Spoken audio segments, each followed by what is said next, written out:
Я їжджу більше, ніж кілометр, щоб з братом привезти води. Пляшки у Наталі Сокол займають більшу частину коридору. З приносної води варять їсти, нею і миються. У п'ятиповерхівці, де мешкає Наталя, води немає майже 3 тижні.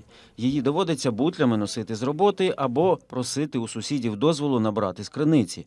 Жодного разу людям не підвозили води централізовано. Зараз 3-й день давали в 1-й годині ночі. От 1-ша година десь до 3-ї. Сьогодні зранку, от 1-й день дали до 7-ї години ранку.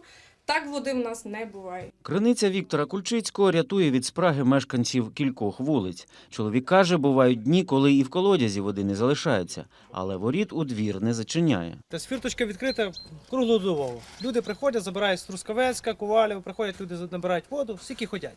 Бориславці обурюються. За воду доводиться платити за чи не найвищим в Україні тарифом. Але навіть це не допомагає місцевій владі забезпечити нею місто. У мерії кажуть, 70% коштів йде на оплату води, яка витекла через дірявий водогін, збудований ще на початку минулого століття.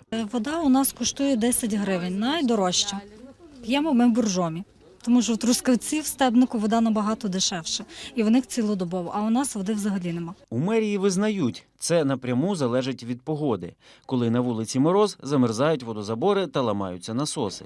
Тому основну частину води під час холодів спрямували у кочегарки. Якби вони зупинилися, Борислав би зими не пережив. Ми не могли повторити трагедію міста Калачевська, а ця трагедія в нас назрівала. В ці морози збільшився відбір води мешканцям із системи теплопостачання.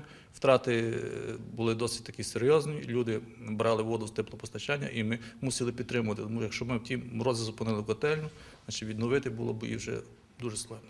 За морозами чекають і іншого лиха. Весняні паводки можуть забруднити водозабори.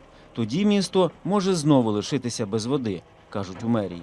Олександр Ваврищук, Євген Радіон, Львівщина, Борислав, 5 канал.